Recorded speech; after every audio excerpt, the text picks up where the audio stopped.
Hello everybody, how the heck y'all doing today? Somebody's driving down the road. See the sky? Look at that. Fucking smoky. And it's also a little on the foggy side. Not much, but a little. And it's been friggin' pissing around. Squeaky little showers, light little squeaky piss off showers, just enough to fuck things up. How's that sound, guys? How much rain did we get? I have no idea. We'll check that out here in a minute. COVID. But anyway, yeah, it's breezy. Dead bird. It's breezy, but that breeze is not helping us today. It didn't even register really in the rain gauge. Oh, it did register. There it is right there. One, almost to the number 2 line. So, half a tenth, 2 mil, 1.5 mil. So, can't do no baling. No point in doing any cutting. So yeah, just kind of a take it easy and be a lazy dog type of day. But yeah, she's friggin' foggy and smoky. More smoky than foggy at this point. See that? So, I'll probably check in with you guys tomorrow. We'll be on the road tomorrow. We got to run up to Saskatoon with a light little load. So, we'll talk to y'all then. Well, good morning, everybody. How the heck y'all doing today? See that? Yeah, it's foggy. It's smoky as heck. And it's foggy. Everything is just soaking wet. But this is what it's been like for the past, almost every day for the past week. Like the last 4 days at our place, it's been really heavy fog every morning, almost until noon it lasts, and nothing will dry. It's been nuts. At least we got our barley cut, and we got our little bit of alfalfa and grass that was laying on the ground. We got that all baled up, but our green feed, those 2 rounds that we did way the heck back last week, we can't get none of that stuff baled. So yeah, I don't know what the heck we're gonna do with that now. It's getting soggier and soggier instead of drier and drier. But anyway, we're on our way to Saskatoon today. We need to get to Regina, over to Flame Fabricators, load up. It's just 1 pallet, and since the big old Dodgy, he's hooked up to the big gooseneck trailer, and it's only a 350 or 400 pound load on a pallet, we're just going with CP's truck. How's that sound? So yeah, we'll get in there, we'll get loaded up. They said be here in between 8. Oh my God, why am I yawning? Oh, excuse me, sorry. They said to be there in between 8:30 and 9 o'clock, so it is 8:30 right now, and we're about 15 minutes from the shop. So anyway, yeah, we'll get there, load up, and we'll head up to Saskatoon. How much I'm going to bring you for the ride, I don't know, but we'll play that as we can. But yeah, this is what it's been like. See the fog and the smoke and everything. And last week on Saturday, they said that this week we were supposed to be temperatures of 30 plus all week long. Well, I haven't seen it. They said for the Capel area, Capel, Saskatchewan, Indian Head, Saskatchewan areas, we were supposed to be 30 plus degrees and lots of sunshine. It's been total opposite. Like shit, we struggled to make 23 or 24 degrees yesterday. So anyways, Darn weatherman can't get it figured out, so we'll talk to you guys later. Alrighty guys, just stopped here to do a check on things. And that's the load actually. It ain't much. Not much there really. But had to, excuse me. Got to run with the freaking tailgate down because of this piece here. It's pushed right up to the front. So it'll be what it'll be, right? We'll have to be careful when we unload that sucker so that the forklift guy doesn't give it a bump and put it through the back window.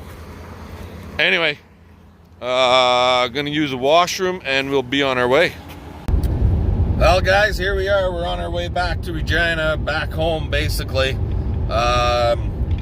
Got up to Saskatoon, got that pallet unloaded, ran over to Buddy's place, IDP, diesel repair shop in Saskatoon, and visited with him and another buddy up there. And now we're on our way home. Don't know exactly what's going on at home right now, other than the fact that it's sitting around 23 or 24 degrees. Feels a lot warmer than that. The humidity is really high. Right here where I am right now, it's 27. But you know what? We've been getting that fog down there at my place, and up in Saskatoon, they're not getting any of that. It is super dry up here, just like pretty much 90% of the province everywhere else. There's just a couple of nice little pockets here and there that are just right, but in general, it's really dry. Excuse me. Yeah, it's really freaking dry. So anyway, yeah, we are driving home, and I'll bring you guys back when we get home. We'll talk to you then. Alrighty guys, well, we're back home obviously, and look at this stuff. I can't believe it. It's the way it's growing up again already.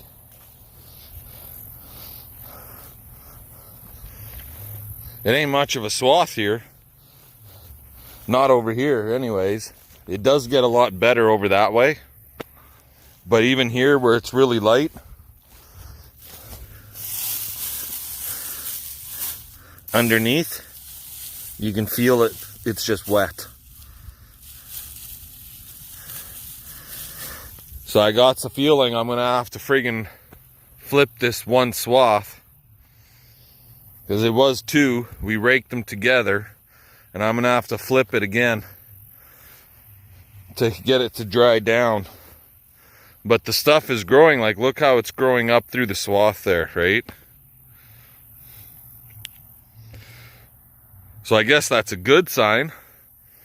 If it grows back good enough, we can actually get the whole thing cut off, baled, get the bales out of here, then bring the cows in and turn the cows loose on it, let them graze it. I missed that one. There's a couple of peas in it. Let the cows graze it, and then hit it with the cultivator in the disc late in the fall. Like, if the fall allows me to do any fall work in October, end of October, first part of November. But if that was wet back there, could you imagine what this is going to be like over here? Like, this swath right here was never touched. And this is going to be, oh yeah. It's really wet. But, and tomorrow they're calling for thunderstorms. Like, look at that. It just hangs in your hand. Wet noodle. So, it even smells freaking musty. It's not going to be the best to feed, that's for sure. But what the fuck? With the mornings been so wet the way it's been, how the hell's the stuff supposed to dry, right? But there is still some green in there, by golly. There is still some green. But she's wet. too wet to be putting in a bale. Now, if I had a friggin' bale wrapper, I could basically make haylage out of it. More or less silage the son of a bitch and stuff. But it's still kind of growing, I think. By golly. Right here, because this was an old hay field, so for all you newcomers, I spiked it. That's how we broke the old hay field up. I spiked it out, and then we disked the lumps.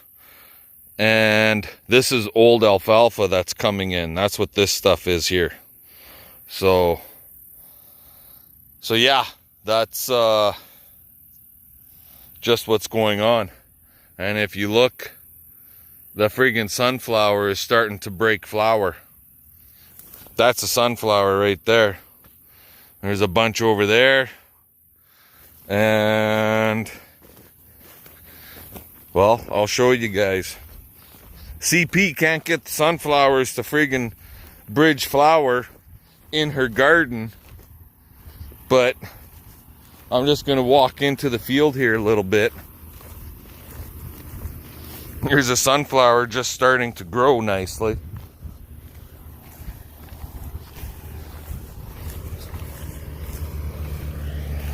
But see that? Right there. There's another one right there.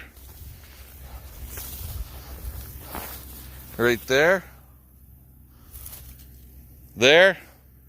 There's lots of them further out. You look around. It won't be too much longer. Another week, 2 weeks, and you're going to see yellow sunflower flowers all over this 30-acre field. So it is still kind of sort of growing though, which is good to see, right? But the oats and everything is heat stressing hardcore. Look how that's like that, right? And that's because it's under stress. It's not a normal yellow. It's almost like a reddish color, a pinky red color. And a bunch of my oats did that last year from the heat and no moisture. So, and I questioned it with a few guys and they were saying, well, it's got a fungus. Well, fungus my ass, because after we got a ½ inch of rain later in the year, it all turned around. Like we had 2 tenths and then we had 2.5 tenths, so just about, well, 4.5 tenths, just about a ½ inch. We got 2 tenths, and that same week, later in the week, we got another 2.5 tenths, and that coloring almost turned completely right around where it turned green again. So I'm blaming heat stress on it, right? And yes, there is some kochia out here. But hey, kochia makes feed too. That's why it was brought to this country from Europe. It was brought over here to act as a feed source. So anybody out there that's got a lot of kochia on their land, if it's green and you guys are starving for feed, get out there, cut and bale up that kochia. It actually is, it's supposed to be something like 8, 9, maybe, depending on how green it is when you cut it and bale it. You can get it as high as 10% protein, believe it or not. But yeah, it's looking like I'm going to have to hit this stuff with the rake, and I would do it tonight, but they're calling for thunderstorms, so there's no point. I'll hit it with the rake tomorrow or Friday. Or we'll see if it's actually going to storm tomorrow or not. Tomorrow afternoon, they're calling for more thunderstorms. So, yeah. I could just imagine what this field looks like way farther down where the oat and barley mix is. It's probably just freaking nasty underneath. So let's go for a drive and we'll do a quick check over, because if this stuff is a little bit damp right here, then that stuff out there, that barley and oat mix with a hint of clover in it, is probably super wet.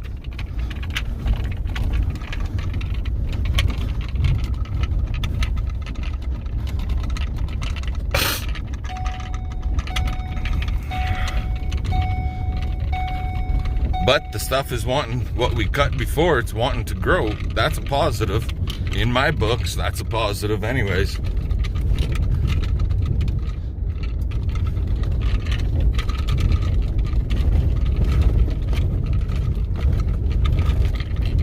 She's gonna be a slow cut when we go to cutting here because there's still quite a few friggin' lumps in here. Lots of sod lumps shit in here.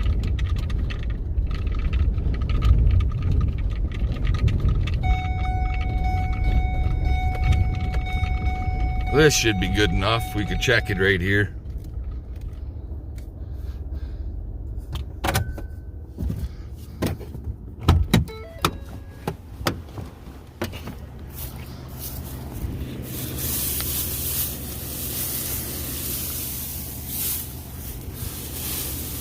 Yep, she's dampish, all right. It's not wet, but it's damp. Just a little too damp. Just a little too damp to friggin' bale. But it doesn't smell real bad, but it is just a little bit too damp. I also got to readjust that friggin' rake so it's not digging in the dirt so bad.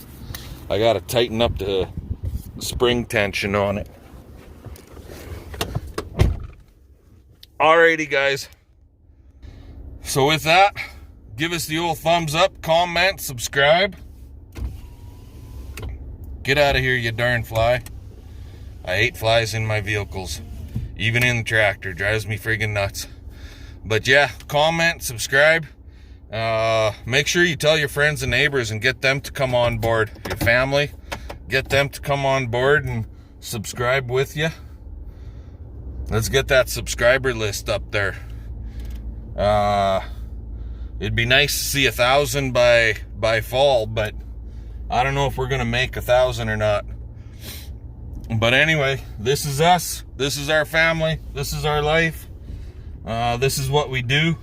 A little bit of this, a little bit of that, a little bit of everything, so to speak, right? And we've got something new. We got a teaser for you guys. How's that sound?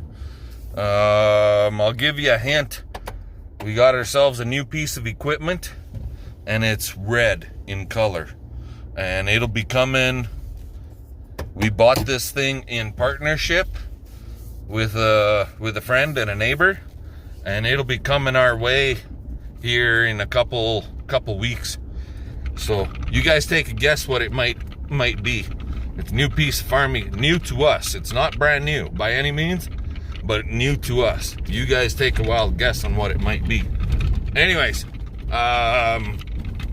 that'll be more on that in the future videos. So again, thumbs up, comment, subscribe, hit the little bell for the notification bell when we put out a new video. And fun. Let's get her done. Catch you all later.